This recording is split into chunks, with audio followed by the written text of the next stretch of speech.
చలో అందరికీ శనార్థులలో సంగీత మొబైల్ సమర్పించు మాస్ మల్లన్న ముచ్చట్లకు స్వాగతం. వచ్చేసిండు మీ నర్సికాక.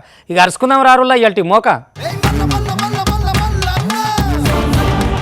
అయ్యా నువ్వు ఉండగానే మల్లన్న సాగర్ కట్టినావు, మమ్మల్ని ఊర్లు కాల్ చేయమన్నావు, నష్టపరిహారం అన్నావు, అదన్నావు ఇదన్నావు, ఎక్కడ ఏది లేదు, ఏం చేయాలి?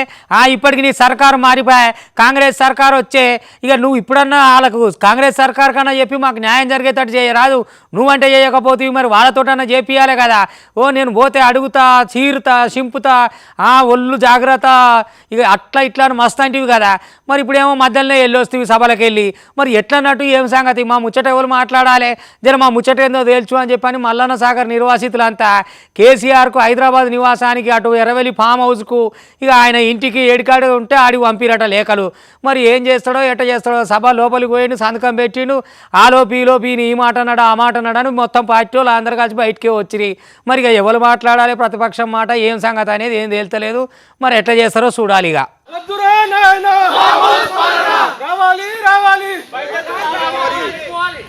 MLA down down MLA down down KCR down down KCR down down MLA down down. ఓ సారు కేసీఆర్ జర గిట్ దిక్కు వచ్చేది ఉన్నదా, మా సమస్య గురించి మాట్లాడేది ఉన్నదా? ఏనొద్దులు సారుగా ఫామ్ హౌజులనే ఉంటారు, జర బయటకు రారాదు, సీఎం సార్ తోటి మాట్లాడరాదు అని చెప్పి మాజీ సీఎం కేసీఆర్కి మల్లన్న సాగర్ నిర్వసితులు లేఖ రాసిండ్రు. పల్లెపహాడు, ఏములఘాటు, ఏటిగడ్డ, కిష్టాపూరు, లక్ష్మాపూరు, రాంపూరు, ఎర్రవల్లి, సింగారము, ముంపూర్ల జనాలంతా ఇక మొత్తం కలిసి ఒక కాగితం అందుకొని అందులో ఇక ముచ్చట మొత్తం అరుసుకొచ్చిండ్రులా. కేసీఆర్కు లెటర్ పంపిండ్రు. ఇక వాళ్ళ సమస్యల మీద అసెంబ్లీకి పోవాలే, మాట్లాడాలి అని చెప్పి డిమాండ్ చేసిండ్రు గమాండిగా. ఇక చూడుండ్రి ఇక లేకేందో. రావాలి రావాలి MLA down down MLA down down KCR down down KCR down down MLA down down. చూసిండ్రా మరి. ఇక మరి నియోజకవర్గ ఎమ్మెల్యేగా ఉండి ఏం ఫాయిదా? ఏనాడు అసెంబ్లీకి వచ్చింది లేదా, కుతికెత్తి మాట్లాడింది లేదా? ఇకనన్నా రారారు సారు. ఇక మరి ఇప్పుడన్నా వచ్చి మాట్లాడారు, మా సమస్యల మీద మాట్లాడితేనే మంచిగుంటది అని చెప్పి ఇక లేఖల మొత్తానికైతే చెప్పుకొచ్చిండ్రులా. ఎర్రవల్లి ఫామ్ హౌస్ తోటి హైదరాబాద్లున్న నందినగరు ఇంటికి లేఖను స్పీడ్ పోస్టులా పంపించిండ్రు మల్లన్న సాగర్ వాళ్ళు అంతా కలిసి. సీఎం రేవంత్ సార్ తోటి మాట్లాడి మాకు న్యాయం చేయాలి సారు అని చెప్పి కేసీఆర్ని కోరిండ్రు బాధితులు. మరి ఏం చేస్తాడో మాజీ సీఎం కేసీఆర్? మరి ఇప్పటికన్నా అసెంబ్లీకి వచ్చి కుతికే ఎత్తుతాడో మరి ఏం చేస్తాడో అని అనుకత్తారు పబ్లిక్ అంతా.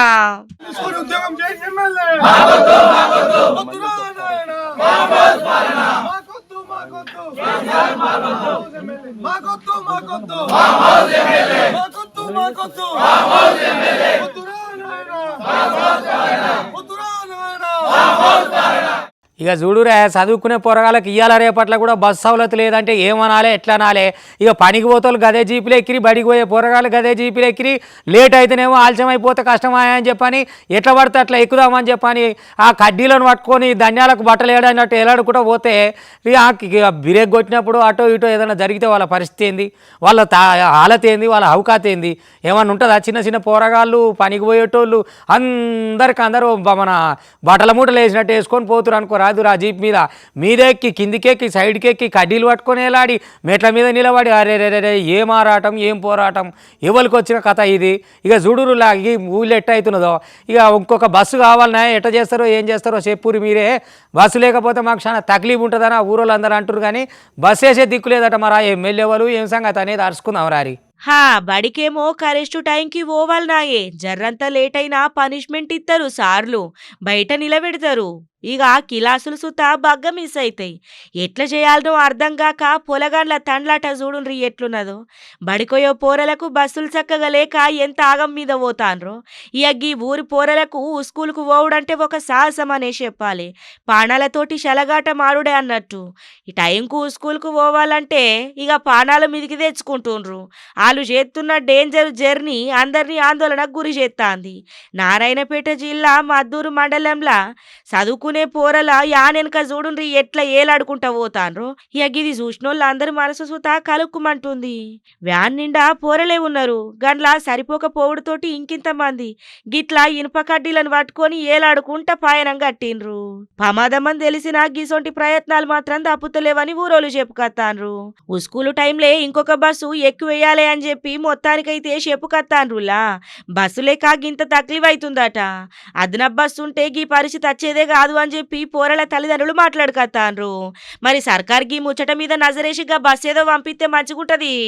ఇగో సారు మా పార్టీ వాళ్ళు నన్ను సస్పెండ్ చేసిరు కాబట్టి గాళ్ళు ఇచ్చిన పదవి కూడా నాకు వద్దని ఆ ఎమ్మెల్సీ పోస్టుకు నేను రిజైన్ చేసిన. అయినా మీరు ఒప్పుకోలే. ఇక పిలిచిరు కాబట్టి వచ్చిన. ఇప్పుడు నేను గీడికే లాస్ట్, ఇక గిదే లాస్ట్ స్పీచ్ అవుతుంది. ఇడికెళ్ళి పోతున్నా కానీ ఇక ఒక వ్యక్తిగా పోతా కావచ్చు. ఇప్పుడు వచ్చేటప్పుడు చూడు శక్తికి వస్తా. మా జాగృతి ఏంది, మా కథ ఏంది, ఆ కార్ పార్టీ వాళ్ళ కథ ఏందో కూడా తేలుస్తా. నేను అనవసరంగా నన్ను గెలకకుండ్రి, కన్నీళ్ళు పెట్టియకుండ్రి. నేను ముందుగానే చెప్తున్నా, నన్ను కాదన్నారు కదా, చలో అట్లనే ఉండురి. ఇక మీరు దయచేసి నా రాజీనామాను అనుమతించండి, నేను ఈడికెళ్ళి పోతా, ఇదే ఆఖరి స్పీచ్ అని చెప్పి ఇక అసెంబ్లీలో కన్నీటి పర్యంతం అయింది అనుకో రాదురి ఎమ్మెల్సీ కవిత. ఎందుకంటే వాళ్ళ నాయన సొంత పార్టీలోకి వెళ్ళి సస్పెండ్ చేసిరు కదా. మేము గత 20 ఏళ్ళ నుంచి పార్టీలో పనిచేస్తున్నామా, ఎన్నడన్నా ఏమన్నా ఆశించినామా, తొవ్వదప్పిపోయినామా, ఎవరితోటన్నా ఈ అడ్డమైన పైసల లింకులు బిజినెస్లు పెట్టుకున్నామా, ఏది చేయలే. ఆఖరికి మాజీ ముఖ్యమంత్రి కేసీఆర్ ఉన్నప్పుడు కూడా గింత సాయం తీసుకోలే. మా సొంత సొమ్ములు పెట్టుకొని కూడా పనిచేసినాం. మమ్మల్ని గింత బర్బాద్ చేస్తారు. చూస్తాం మళ్ళీ ఎట్లా వస్తానో చూడు. నేను తిరిగి బరాబర్ వస్తా, మీరు అప్పటి వరకు ఆగుండ్రి అని చెప్పి గట్టిగానే సవాల్ వేసింది. పాపం కన్నీళ్ళు కూడా పెట్టుకున్నది కవిత అక్క. ఊకో అక్క, ఇక అయిపోయింది కానీ ఇక ఊకో. మరి ఏం చేస్తాం. మరి ఇప్పుడు కాంగ్రెస్ వాళ్ళు ఇంతకేమన్నారో ఏం కథ చూడాలి. ఆగో ఎమ్మెల్సీ కవిత చూడుండ్రులో ఎంతగానం ఏడుతాందో. కళ్ళలకించి నీళ్లు మొత్తం దారలై వారుతున్నాయి కదా. ఇక నన్ను ఎంత ఇబ్బంది పెట్టినా, ఎన్ని మాటలన్నా, ఎంత అవమానించిన పార్టీ కోసం కష్టపడ్డా. ఉబికత్తున్న కన్నీటి నడిమిట్లేగామే ఇక ఆమె వాదనేందో సభ ముంగట పెట్టింది గిట్లే.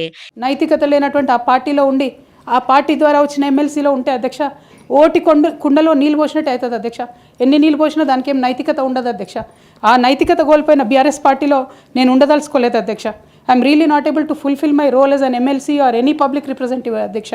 కాబట్టి నేను ఆ పార్టీలో కానీ ఆ పార్టీ ద్వారా వచ్చిన పదవిలో నేను ఉండదలుచుకోలేదు అధ్యక్ష. అందుకోసమే రెసిగ్నేషన్ మిమ్మల్ని యాక్సెప్ట్ చేయాలని కోరుతున్నా అధ్యక్ష.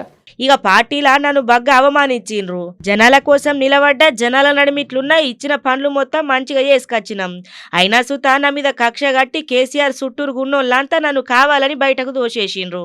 ఎన్ని అవమానాలు ఎదురైనా సుత నవ్వుకుంటా పనిచేసిన అని చెప్పి మొత్తానికైతే ఇక ఆమె రాజకీయ ప్రస్తావం మొత్తం గుర్తుకు చేసుకొచ్చింది అనుకో రాదుర్రి.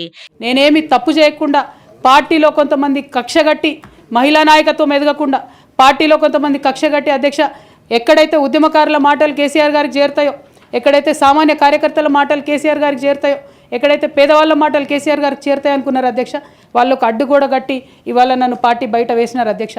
అటువంటి పార్టీలో నేను ఉండదలుచుకోలేదు అధ్యక్ష. ఇక ఇదే నాకు మండలిలా శివరి ప్రసంగం అని చెప్పి కంట నీరు పెట్టుకున్నది. ఇక ఆమె రాజీనామాను ఆమోదించాలి అని చెప్పి మండల చైర్మన్ కోరిందుల్లా.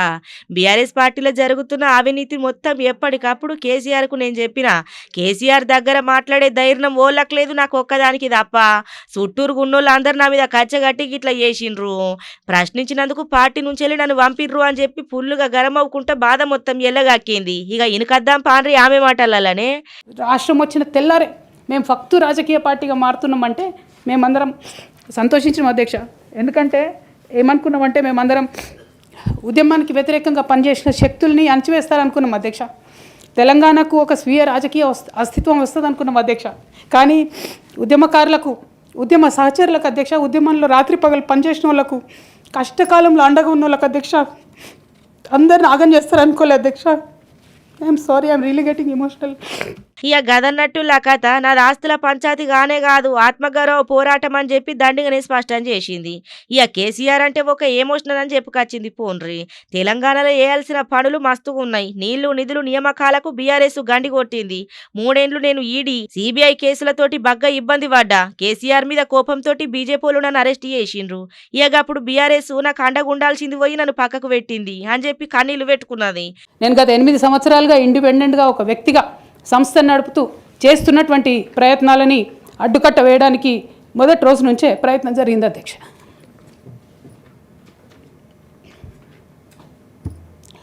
కానీ ఎక్కడ కూడా నేను తెలంగాణ బిడ్డలని, తెలంగాణ ప్రజల్ని ఇక మొత్తానికైతే జవడమంత ఆస్తుంది కాదట, ఆత్మగౌరవం కోసం పోరాటమేనట. ఇక ఇలా సభ నుంచి ఒక వ్యక్తి లెక్క పోతున్నా గాని మళ్ళా శక్తి లెక్క గట్టిగా తిరగత్తా అని శపథం చేసింది పోన్రి. మొత్తం మీద మళ్ళీ ఈ తేప కూడా నాగోబా జాతర సురువు అయింది కదా. ఇగో అందుకని ఆ జాతరకు నీళ్లు తెస్తుంది. కానీ 200 కిలోమీటర్లు ఖాళీ నడకన పోతారు మేస్రం జాతోళ్ళు. అబ్బాబ్బా గంత దూరం ఎట్లా నడుస్తారా అంటే భక్తి పారవశ్యత్వం అది. ఎందుకంటే వాళ్ళ దేవతను కొలుసుకోవాలంటే పవిత్ర జలాలు తేవాలి. అది ఎంత దూరమైనా ఏం లేదని గుంపు కట్టిపోయి గోదావరి కాడ గంగా స్నానాలు చేసి అటెనక సీరి పవిత్ర జలాన్ని తీసుకొచ్చి పూజలు సురువు చేస్తారు అనుకో రాదుండ్రి. ఇక ఆ జాతర ఎట్లుంటుంది ఏం కథ అనేది మీకు ఎరికే కదా. గుసాడి నృత్యాలతోటి అబ్బో ఆదివాసులంతా బ్రహ్మాండంగా చేస్తారు కదా.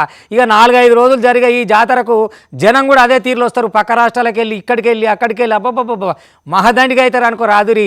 ఇక నాగోబా జాతర అంటేనే తెలంగాణలో పెద్ద పేరాయే. మరి నా మేస్రం జాతరలు ఎట్లా చేస్తారు ఏం కథ, గంగా జలాలు తెస్తాను పోయిరట.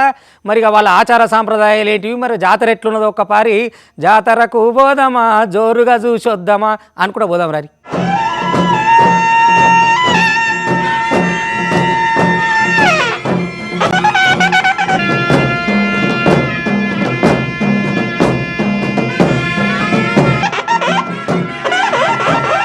ఆదిలాబాద్ కాడ నాగోబా జాతర అంటే పెట్టింది పేరుల్లో ఓ దండిగా చేస్తా ఉంటారు. ఇక మొత్తానికైతే గీ జాతర అత్తందంటే మస్తుగుంటది. నాగోబా దైవం కోసము గంగ నీళ్లు పట్టుకొచ్చేటందుకు మెస్రం వంశస్థులు పాదయాత్ర చేపట్టిండ్రు. గా పాదయాత్ర జోరు మీద అయితాందులా. పోయిన నెల 30వ తారీఖు నాడు సురువైంది గీ పాదయాత్ర. ఇక ఈ నెల 7వ తారీఖు నాడు గోదావరి కాడికి చేరుకుంటదట. కేస్లాపూర్ నుంచి సురువయి మంచిర్యాల జిల్లా జన్నారం మండలము కలమడుగు దాకా సాగుతుంది. ఇక అక్కడ హస్తిమడుగు నుంచి నీళ్లను అటుకొచ్చి మళ్ళా తిరిగి వస్తారట. నల్లా మొత్తము 200 కిలోమీటర్ల దాకా పయనం సాగుతాంది.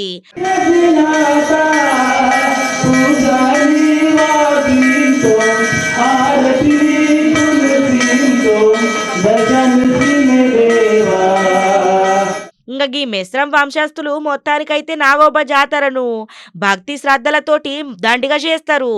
ఎక్కడెక్కడో పబ్లిక్ గుడికాడికి చేరుకొని దండాలు పెట్టుకుంటారులా. ఏదైనా ఆదిలాబాద్లో నాగోబా జాతర వచ్చిందంటే ఆ సందడే ఏరు. ఇక చూద్దాం పాండ్రల్లా. ఇక మరి ఎక్కడ నున్నోళ్ళు నాగోబా జాతరకు పోవాలనుకునేటోళ్ళు పోన్రుల్లో. మొత్తానికైతే పండుగ సురువైతే మామూలు కథ ఉండదు కదా మరి.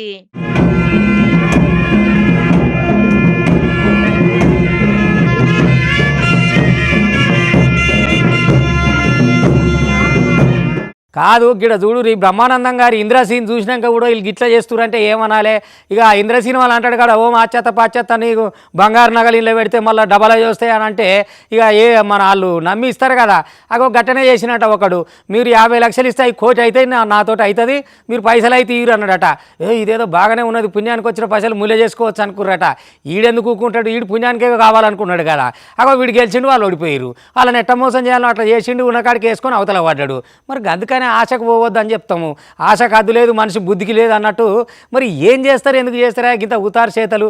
50 లక్షలు తీసుకొని వాడెందుకు డబల్ చేసి ఇస్తాడు? గంత దంబే ఉంటే వాని దగ్గర డబల్ చేసుకోవచ్చు కదా, నీ ఎందుకు చేయాలి? అని ఇల్లు డబల్ చేసుకుంటామా, అని ముల్లె డబల్ చేసుకుంటామా అనే ఈ చిన్న ఆలోచన ఉండదా? ఉండదు. ఎందుకనంటే ఆశ. అబ్బా 50 లక్షలు అంటే 1 కోటి అవుతాయి, ఏం కాదు ఇచ్చేద్దాం అనుకున్నారట. ఇంకా ఏం కావాలనో గదే అయింది. వెనక సీరు పోలీసుల దగ్గరికి పోయి సారు మేము గిట్ట మోసపోయినామంటే ఇక ఇప్పుడు పోలీసు వాళ్ళు పట్టించుకొని వాళ్ళ చుట్టూ తిరుగుతుండాలన్నట్టు. అగో గది ముచ్చట. ప్రపంచం మొత్తం అరిచేతిలా కనబడుతున్నా ఇంకా మోసపోయేటోళ్ళు బాగా మోపైతాండ్రు. మోసపోయేటోళ్ళు ఉన్నంత కాలం మోసం చేసేటోళ్ళు ఇంకింత పుట్టుకత్తనే ఉన్నారులా. గీ హన్మకొండ జిల్లా కాడ చూడుండ్రి ఎంత ఎడ్డోళ్ళు తయారైనరు. పూజలు చేస్తే పైసలు ఎక్కైతాయని నమ్మించిండ్రట. ఏడన్నా పైసలు పూజలు చేస్తే రెట్టింపు అవుతాయి. ఏం మనుషులు తయారైతాన్రల్లా. మోసం చేసి 50 లక్షలతోటి పరారైనరట మహారాష్ట్రకు చెందిన ఓ మాయమ్మారి ముఠ. బ్లాక్ మ్యాజిక్ ఇన్సిడెంట్స్లో ఇండల్జ్ అవుతున్నారు, పాల్గొంటున్నారు. అంటే ఏదైనా అమౌంట్ పెట్టించి ఏదైనా పూజలు అవి చేస్తే ఆ డబ్బులు డబుల్ అయితే త్రిబుల్ అయితే అని వాళ్ళని నమ్మవాళ్ళకి కొంతమంది అమాయకుల్ని వాళ్ళ దగ్గర ఉన్నటువంటి క్యాష్ని కాజేసుకొని పోతున్నారు. అదేవిధంగా సింగిల్గా కొంతమంది బయట వ్యక్తులు వచ్చి కొంతమంది అమాయకుల్ని ఐడెంటిఫై చేసుకున్న వాళ్ళు మీకు ఆర్థిక సమస్యలు ఉన్నాయి కాబట్టి మీరు కొంత డబ్బు ఎక్కడి నుంచి తీసుకొచ్చి పెడితే వీటిని డబ్బులు త్రిబుల్ అయితే అని చెప్పి కొన్ని మ్యాజిక్స్ వాళ్ళకి చూపించి వాళ్ళని నమ్మించి వారి దగ్గర ఉన్నటువంటి డబ్బంతా కూడా దోచుకొని వెళ్ళిపోతున్నారు. ధర్మసాగరం మండలము ఉనికిషెర్ల కాడ ఇక ఈ ముచ్చట జర్రంతా లేట్గానే బయటకు వచ్చింది. లచ్చిందేవి పూజలు చేస్తామని తండ్రి కొడుకులు నమ్మించి 50 లక్షల బియాగుతోటి కూడా ఇచ్చిండ్రట. ఇక పోలీస్ టౌన్లకు పోయి మోసపోయినాక లాభోదిబోమంటాన్రట. చేతులు కాలినాక ఆకులు పట్టుకుంటే ఏం లాభం వస్తుంది చెప్పుండ్రి.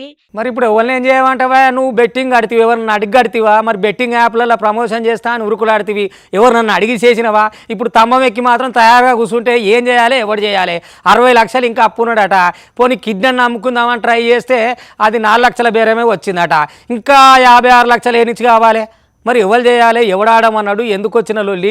ఇప్పుడు కరెంటు తమ్మం ఎక్కి కూర్చుంటే కిందున్నోళ్ళు ఏం చేయాలి, పక్కకున్నోళ్ళు ఏం చేయాలి, పోలీసు వాళ్ళు ఏం చేయాలి? ఇక మళ్ళీ మీరికెళ్ళి ఇట్లా అల్చలు చేస్తారు అనుకో రాదురి. మరి అప్పులో ఆపుకుంటే కాదా అనే? వాడెందుకు ఆగుతాడు? వాడు అసలే ఆగడు కదా.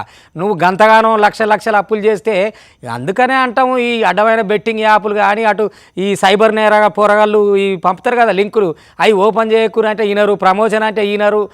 ఒక్కొక్కటి ఎట్ట మోసపోతుండే ఏం సంగతి చూసి కూడా ఆశకు పోతే ఏమైతుంది? ఇప్పుడు కరెంటు స్తంభం ఎక్కవలసి వచ్చాయి. ఇక నువ్వు కరెంటు స్తంభం ఎక్కినామని ఏమైనా కప్పులు ఇస్తారా నీకంటే? అప్పులు కూడా ఇవ్వడు. ఎందుకనంటే నువ్వే అప్పయి స్తంభం ఎక్కివి. మళ్ళీ నీకు కప్పులు ఓడిస్తాడు, అప్పులు ఓడిస్తాడు. నాయన దిగి ఎట్నో గట్ట తిప్పలవాడు. మరి చేసేదే ఉంటుంది. గిడ చూడురు ఆయన ముచ్చటెట్టున్నదా చక్కదనం, ఈ చక్కదనం పాడైపోను. ఇంకా ఆనిచెలు దుంకే బస్సు హాగోనే టవర్ ఎక్కి మొత్తం ఆగమాగం చేస్తాండు కదా. ఓ రాంబాబు ఏమైంది చెప్పు, నీకు ఎందుకు ఎక్కినావు టవరు? గంతగానం ఆపదేమొచ్చింది? ఏదన్నా ఉంటే కిందుండి మాట్లాడాలే గాని టవర్ ఎక్కితే పానం పోదా చెప్పు అనుకతే. ఇక బెట్టింగ్ యాపులలో పైసలు దండిగా పోగొట్టుకున్నాడట. గుంటూరు జిల్లా కాడున్న తాళ్ళూరు మల్కాపురం జంక్షన్ కాడ గిట్లా కరెంటు టవర్ ఎక్కి మొత్తానికైతే ఆగమాగం చేసిండు. బెట్టింగ్ యాపులతోటి అప్పుల పాలైండట. ఇక ఇట్లయితే కాదు, పానమే తీసుకుంటా అని కరెంటు స్తంభం ఎక్కి ఆగమాగం చేసి అక్కడ ఉన్న వాళ్ళందరినీ ఆగం పట్టించిండు. పోన్రి బెట్టింగ్ యాపులల్లా 80 లక్షల దాకా పోగొట్టుకున్నాడట. వామ్మో, 80 లక్షలంటే మామూలు ముచ్చట్నా చెప్పుండ్రి? ఇంకా 60 లక్షల దాకా అప్పున్నదట. ఇక మంచిగా పేరున్నోళ్ళు హీరోలు వాళ్ళు వీళ్ళు బెట్టింగ్ యాప్లు ప్రమోషన్లు చేసిండ్రు. నువ్వు అదిగానే పైసలు వస్తాయని నేను సుత ఆశపడి అప్పులు వచ్చి ఎక్కడికక్కడ తెచ్చుకుంటే ఇక ఆఖరికత్తే గిట్ల అయిపోయింది నా పరిస్థితి.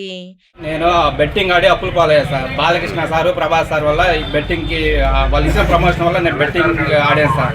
వాళ్ళు నేనేం అడగట్లేదు సార్. అప్పులు పాలైపోయాను. అప్పుల ఒత్తిడి ఎక్కువ అయిపోయింది సార్. 80 లక్షల వరకు పోగొట్టుకున్నాను సార్. 60 లక్షలు అప్పు ఉంది సార్. అప్పులలో ఇప్పుడు రేపు సంక్రాంతి లోపల లేకపోతే వాళ్ళ ఇళ్ళలో 10 గొడవలు పెట్టుకున్నారు, నా మీద గొడవలు పెట్టుకుంటున్నారు. ఇచ్చే పరిస్థితులు లేదు సార్. కనీసం 10 లక్షలు రేపు పండగ లోపల అమ్ముకోవడానికి, నేను కిడ్నీ అమ్ముకోవడానికి వెళ్ళాను సార్. హైదరాబాద్లో 4 లక్షలు ఇస్తా ఉన్నా సార్. దొంగచాటుగా అమ్ముకుంటే ప్రత్యక్షంగా అమ్ముకుంటే 10 లక్షల దాకా వస్తాయన్నారు. అందుకని ఒక పర్మిషన్ లెటర్ కోసం వచ్చాను సార్. 5 రోజులు హైకోర్టు చుట్టూ, సచివాలయం చుట్టూ తిరుగుతున్నా సార్.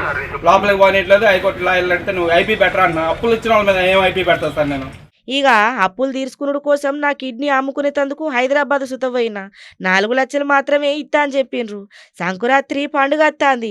అప్పులోళ్ళు నన్ను ఇబ్బంది పెడుతుండ్రు. నాకు 10 లక్షలు కావాలి. కిడ్నీ అమ్ముకునేందుకు అనుమతి కోసం 5 రోజులు హైకోర్టు చుట్టూ సుత తిరిగినా అని చెప్పి మొత్తానికైతే గిట్లా పోయి ఆగమాగం చేసిండనుకో రాదుర్రి. ఏం బెట్టింగ్ యాపులు, ఏం కథలు, ఏం లెక్కలు చెప్పుండ్రి. ఉన్న దాంట్లో కట్టెం చేసుకొని పైసలు సంపాదించుకొని సంతోషంగా ఉండాలి కానీ అత్యాశకు పోయి ఇన్ని పైసలు పెడితే ఎక్క పైసలు వస్తాయి అనుకొని ఉన్న పైసలు మొత్తం గాలకు ఎట్టిన తర్వాత ఇంకేమత్తాయి చెప్పుండ్రి. జర పైలం గీసోంటి బెట్టింగ్ యాపులల్లా మోసపోయేటోళ్ళు. ఈ హైదరాబాద్లో కుక్కల గురించి ఏం చెప్తట్టున్నదో అటగోలుగా పెంచుకుంటున్నాయట జనాభా. మరి వాటికి ఏమో మనుషులు లెక్క ఫ్యామిలీ ప్లానింగ్ అనే ఆప్షన్ లేదా? దవాఖానలు అనేది లేదా? మంత్రసాన్ లేదా? ఇక ఇష్టం వచ్చినట్టు కనుడేనా? మళ్ళీ ఒక్కరు ఇద్దరే అనే ఆప్షన్ ఉంటుందా? 4-5 పుట్టినా ఏమి లేదు, 5-6 పుట్టినా ఏమి లేదు. పెంచి పెంట మీద వేసుడే కదా, పెరుక్కుంటూ అయ్యిపోతాయి. ఇక పెరుక్కుంటా ఊకనే పోతున్నాయి. అంటే ఉరుక్కుంటూ పట్టణం అంతా తిరిగి జనాలను భయపెడుతున్నాయి. ఇక అటు బుడ్డ పొరగాల కాంచాలి, బడి పొరగాల కాంచాలి, ముసలోళ్ళు ముడుగోలు బండి మీద పోతోలు, అటు పోతోలు ఇటు పోతోలు, ఏమైనా సంచులు సామాన్లు కడితే ఎంటబట్టి ఖర్చుడు. అయ్యో ఈ దాడులు మేము ఏడ తట్టుకుంటామా అంటే జిహెచ్ఎంసీలు కూడా మేము తిప్పలు పడుతూనే ఉన్నామయ్యా. మరి అయ్యా ఎడంగా పెంచుకుంటున్నాయా ఏం కథ? మరి అయ్యో సంఘం పెట్టుకొని వాళ్ళకో లీడర్ని పెట్టుకొని మరి అవి కూడా ఎట్లా చేయాలి ఏం కథ అనేది ఆలోచన పెట్టుకుంటామా? లేకపోతే హైదరాబాద్ను ఆక్రమించుకుందాం అనుకుంటున్నాయా? మనుషులు నిలగొచ్చి అనేది అర్థమైతే లేదు. కానీ అడగోలుగా విరిగిపోయినాయట కుక్కలు. ఇక మరి ఎవరు చదవాలి, ఎవరు చెప్పాలి, ఎవరు చెప్తుంటాయి అవి? వాటికి ఏమైనా ఆప్షన్లు ఉంటాయా, లిమిట్స్ ఉంటాయా? వాటి ఇష్టమేనా? ఇక చూడు ఎంత కష్టం ఉన్నదో జనాలకు. ఇక మరి ఎట్ట చేస్తారో ఏం కథో కానీ జిహెచ్ఎంసీలతో కూడా అయితలేదట. ఈ తలపోటు మాకు కూడా అవుతున్నదా, మేము ఏం చేయాలి అని చెప్పి వాళ్ళు కూడా భయపడుతున్నారట. గంత తిప్పలే పెడతాను ఈ కుక్కలు హైదరాబాద్లో. వీటి జోలికి పోయింది లేదు, వీటిని గిచ్చింది లేదు, కొట్టింది లేదు, ముట్టింది లేదు, పట్టింది లేదు. అయినా సూత ఆగం చేస్తున్నాయి పట్నంలా. బయటకు రావాలంటే జంకిపోతుండ్రు పట్నంలో నోళ్ళంత సూత.